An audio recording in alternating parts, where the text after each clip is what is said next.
శ్రీమాత్రే నమః. వైశాఖ పురాణం 13వ అధ్యాయం. అసూన్య శయన వ్రతము. నారద మహర్షి అంబరీష మహారాజుతో ఇట్లా అనెను. శృతదేవుని మాటలు విని శృతకీర్తి మహారాజు, మునివర్య, మన్మధుని భార్య రతీదేవి అసూన్య శయన వ్రతము చేసినట్లు చెప్పారు కదా. ఆమెకు ఆ వ్రత విధానము దేవతలు చెప్పినట్లుగా మీరు అన్నారు. దయ ఉంచి నాకు ఆ వ్రత విధానమును వివరించండి. ఆ వ్రతము చేయవలసిన దానము, పూజ, ఫలము మొదలగు వాటి గురించి నాకు చెప్పండి అనగా, అప్పుడు శృతదేవుడు, మహారాజా వినుము. అసూన్య శయనము వ్రతము సర్వ పాపాలను పోగొట్టును. ఈ వ్రతమును శ్రీమన్నారాయణుడు లక్ష్మీదేవికి చెప్పెను. ఆ వ్రతము ఆచరించినచో నీలమేఘ శ్యాముడగు విష్ణువు లక్ష్మీ సమేతముగా ప్రసన్నుడై సర్వ పాపాలను పోగొట్టి సర్వ సుఖాలను ఇచ్చును. ఈ వ్రతము ఆచరించి గృహస్థ ధర్మములు పాటించిన వారు సఫలమైన గృహస్థ జీవనమును గడిపి సర్వ సంపదలను పొందుదురు. అలా చేయని వారికి శుభములు ఎలా కలుగును? శ్రావణ మాసమున శుద్ధ విదియ నుంచి వ్రతము ఆచరించవలెను. ఈ వ్రతము ఆచరించువారు 4 మాసాలను హవిష్యాన్నముని పాయసమనియు భుజించవలెను.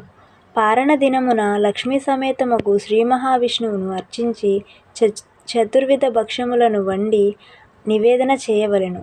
కుటుంబము గల సద్బ్రాహ్మణుని పూజించి వానికి చతుర్విధ భక్ష్యములను వాయనము ఇవ్వవలెను. మొదలగు సుగంధ వస్త్రాలతో పూజించవలెను. శయ్యదానములు, వస్త్రదానములు చేసి బ్రాహ్మణ భోజనము, దంపతుల పూజ చేయవలెను. ఈ విధముగా శ్రావణ మాసము మొదలు 4 మాసములు విష్ణువును లక్ష్మీ సమేతముగా పూజించవలెను. తరువాత మార్గశిరము, పుష్యము, మాఘము, పాల్గుణము అను మాసములందును లక్ష్మీ సమేతుడగు శ్రీమన్నారాయణుడిని పూజించవలెను. తరువాత చైత్రము, వైశాఖము, జ్యేష్ఠము, ఆషాఢము అను మాసములందు శ్రీహరిని రుక్మిణీ సమేతముగా ఎర్రని పుష్పాలతో పూజించవలెను. భూదేవ సహితుడు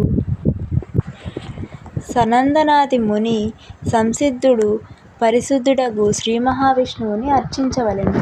ఈ విధముగా చేసి ఆషాఢ శుద్ధ విదియ యందు ముగించి అష్టాక్షరీ మంత్రముచే హోమము చేయవలెను.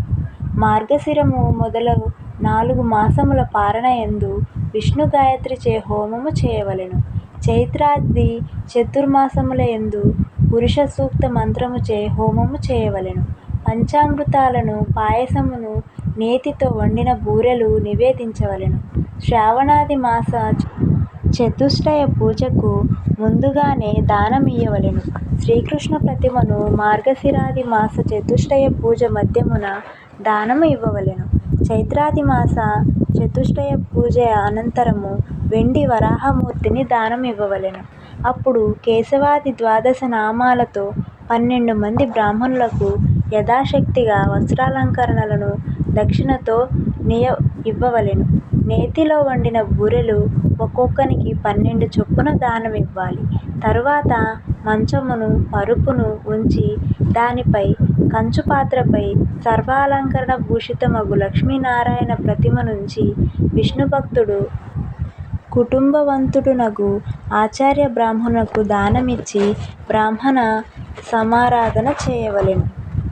లక్ష్య అసూన్య శయనం యదా తవ జనార్దన శయ్యమయ హ్యసూన్య స్యాద్దవేనానేన కేశవ అని దానమంత్రమును చెప్పి దానము చేసి అందరూ భోజనమైన తరువాత తాను భుజించవలెను. పై శ్లోక భావము. స్వామి జనార్దన, నీ శయ్య లక్ష్మీ సహితమై ఉన్నట్లుగా నా శయ్యయు సదా అశూన్యమై ఈ శయ్య దానము చేయుచుండుగాక.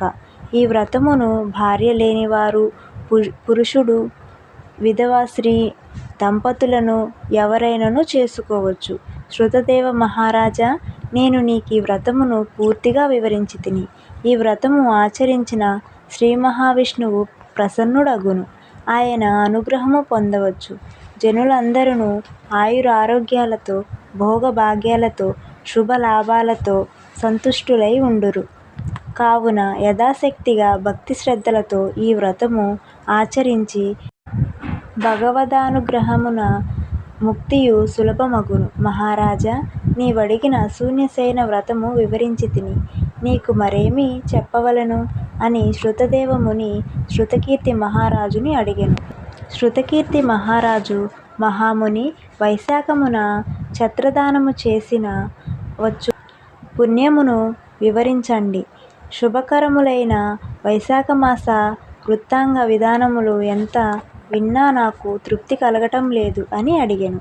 వైశాఖ పురాణం 13వ అధ్యాయం సంపూర్ణం. శ్రీమాత్రే నమః.